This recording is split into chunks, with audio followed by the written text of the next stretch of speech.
Hello and welcome to Eye on Africa, France 24's program focused on the continent. I'm Charlie James in for Georgia Calvin-Smith, and here's what's coming up.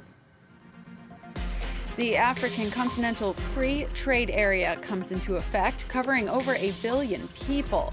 But most nations are not ready to implement the terms. We explain why.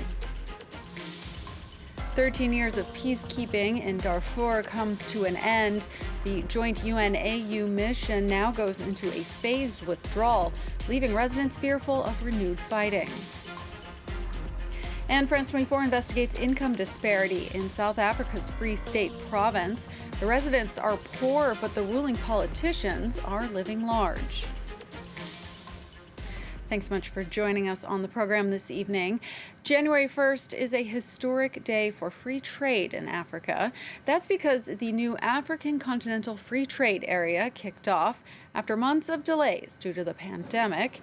The deal aims to bring together 1.3 billion people in a $3.4 trillion economic bloc. However, the New Year's launch could turn out to be largely symbolic, with full implementation potentially taking years. Laurent Verstecker tells us more about the accord. The African Continental Free Trade Agreement, or AfCFTA, aims to set up the world's largest single market area.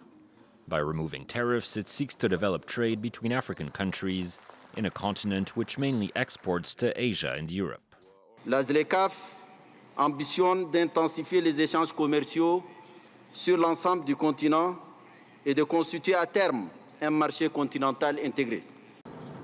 The agreement was signed by nearly all African countries with the exception of Eritrea and has been ratified by 34 states so far.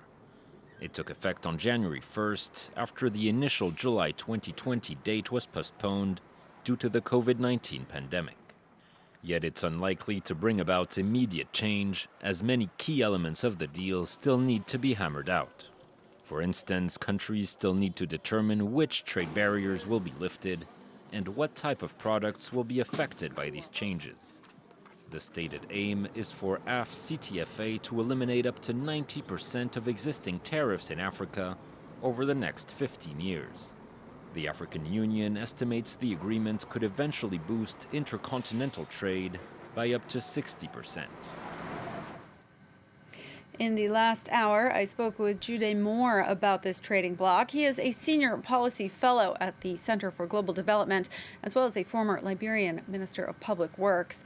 And he explained the hurdles to getting this zone fully up and running. It's a really big day, and I don't want to, ignore that. It's a big day for us as a continent, as a people. But some of the difficulties are what you expect from any trade deal. Just the tariffs would take a long time to be able to. So what happens now is that each country has a chance to submit a schedule of tariffs, what tariffs they're going to lower, when they're going to lower them, because for the poorer countries, they have more time, and for the richer countries, they have less time to be able to submit that. The goal, of course, is to, by 2034, eliminate about 97% of those tariffs. So what we're going to see over the next couple of years is going to be this systematic march to 2034 as we attempt to lower and remove the tariffs. What is this change going to mean for the people who live in the countries that are participating, particularly as, say, startups, but for the people who actually live there, what's this going to change? What we envision is that if I produced something, say, in Abidjan and took it to Accra to sell, taking it across the border changes nothing. It would be as if it were made in Tema or in Kumasi. So basically what we're going to try to do is to remove the tariffs that would exist if we try to trade with each other, whether it's from a business in Rwanda that is moving to Uganda to sell, or one in Tanzania that's moving to Kenya to sell. So what it does is for everybody else, it expands the market that's available to them. So instead of me now looking at a single market, say in Accra, or looking at a single market, say in Lagos, I'm looking at the entire West Africa, I'm looking at East Africa. The idea here is to be able to increase how much the volume of trade that actually occurs between African countries and between businesses on the continent. Then more than that happens at the moment. And then secondly also is to increase the attractiveness of the continent as a place for FDI. Because with a common external tariff and no tariffs within, it makes sense to invest on the continent as your end market. The hope is that it actually creates more jobs from the FDI that we will see come in, but also boosts the quality of life as it expands the market for businesses on the continent. So this is, again, I can't overemphasize how happy we are to be beginning this. Obviously, the path ahead isn't going to be as easy, but this is a really, really good first step. Right, because there were already 8 different regional trading blocs that existed on the continent already, yet there has been historically low trade between nations. So do you think that this new trading area can somehow make it that much more profitable or interesting? I think the actors on the continent, the economic and political leaders on the continent recognize this, that we have 8 regional economic communities. And the goal is to, if I guess the closest example I would have is the European project. If we go from the Treaty of Rome, we go to Maastricht, and we go to the most recent, you see what happens. It goes from an European economic community to eventually become a European Union, where the economic community is no longer necessary and its institutions are subsumed in the EU. What's going to happen eventually is that as we harmonize the tariffs, the regional economic groups will functionally as economic groups have no real purpose, because when the tariffs have all gone, there will be no point in having economic arrangements when we have a singular large one. Obviously, it shows the difficulty of the path ahead, because we've had these before, and on paper we are pretty integrated. Mm-hmm. But I think what we have now is a renewed commitment, both from the political and economic leaders on the continent. First, because of what's happening in the world. Global economy is now dominated by these continent-sized economies like China, like India, like the United States, like the European Union, and 54 individual economies that are, say, $3 trillion, but spread. It doesn't give Africa any space, any strength in terms of her role in the global economy. And so the integration is meant to improve the quality of the engagement between African countries, but it also meant to enhance Africa's position vis-a-vis the rest of the world economically. That was Gyude Moore from the Center for Global Development. The joint United Nations African Union mission in Sudan's Darfur region has officially ended operations. The government of Sudan is now responsible for protecting civilians in the area. The UNAU mission began in 2007 to help bring stability to Darfur. 17 years of fighting there had left 300,000 people dead.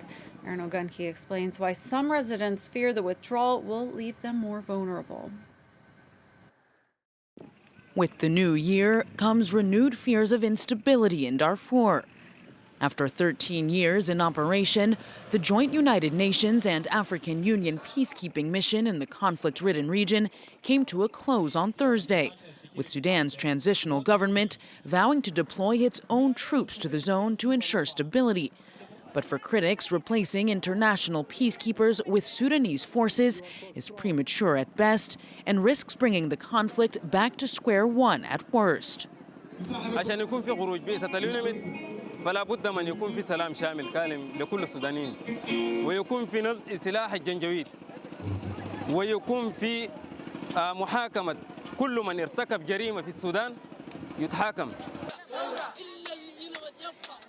In late December, thousands of Darfuris, many still displaced, protested against the UN decision, insisting the peacekeeping mission's departure would create a security vacuum in a region still home to several unchecked militia groups. Conflict erupted in the region in 2003 when ethnic minority rebels rose up against then-President Omar al-Bashir's Arab-dominated government. In response, al-Bashir recruited and armed the largely Arab Janjaweed militia, which, along with government forces, stand accused of committing war crimes in Darfur. Though Omar al-Bashir was ousted in 2019, Sudan's transitional government remains fragile, and tribal clashes regularly flare. Fighting in late December alone left at least 15 people dead and dozens of others wounded, with the Sudanese military still accused of negligence and even complicity in the violence. Next to the Democratic Republic of Congo, where President Felix Tshisekedi has pardoned at least 26 men convicted of plotting the assassination of former leader Laurent Kabila. In 2001, Kabila was shot and killed by a bodyguard inside his palace. Prosecutors said the assassination was part of a coup attempt, and more than 24 men were sentenced to death, though none of the sentences were carried out. State TV reported that Tshisekedi issued the pardons to show, quote, humanity, pardon, justice, and national reconciliation. A final tribute in Bamako Friday for Malian opposition leader Somalia Sisi. He died on Christmas morning here in Paris, where he was being treated for the coronavirus. Sisi's coffin was draped with his country's flag and placed in the courtyard of the country's Palace of Culture for mourners to visit. He was then buried in the afternoon. At the time of his death, the 71-year-old was considered a top contender for the next presidential elections. Next, we bring you a preview of a France 24 investigation by our team in South Africa. The Secretary General of the ruling ANC party is set to appear in court next month on charges of corruption, accused of embezzling millions when governor of Free State Province. Free State's residents are among the country's poorest, while the ANC politicians who control it are some of the richest. Our reporters went to find out why. Free State is one of South Africa's poorest provinces. Sylvester is unemployed and has always lived in so-called matchbox houses. These homes were built under apartheid and never renovated. Their roofs are covered in asbestos, a carcinogenic material which has long since been banned in construction. Matthew has lived here for 50 years. He said that surveyors came to calculate the price of a roof replacement back in 2015, but never took further action. He later read that more than 10 million euros in funding had gone missing. We are angry, but we don't know what can we do. They take not our money, but we live like this in this house. Give them jail. It's the only thing that I see. In October, residents gathered outside the provincial ANC headquarters to denounce corruption. They were angry with Ace Magashule, former governor of the Free State. He had dealings with the Gyude brothers, who became embroiled in a corruption scandal with former President Zuma. Magashule supported the Estina dairy farm, a project that was supposed to help vulnerable farmers. But in the end, the Gyude brothers were the ones who pocketed the funds. The scandal shook all communities. Francois Schultz is from the region and has been farming for 15 years. He said the scheme had been a disaster.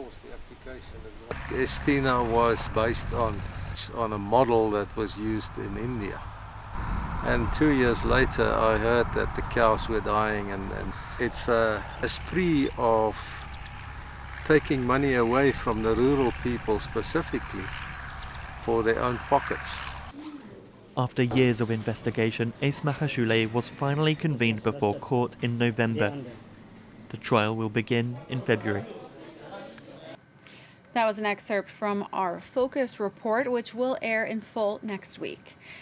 That's all the news for this edition. But before we go, we want to give you a look at the New Year's celebrations from across the continent as 2020 drew to a close. We leave you with these images.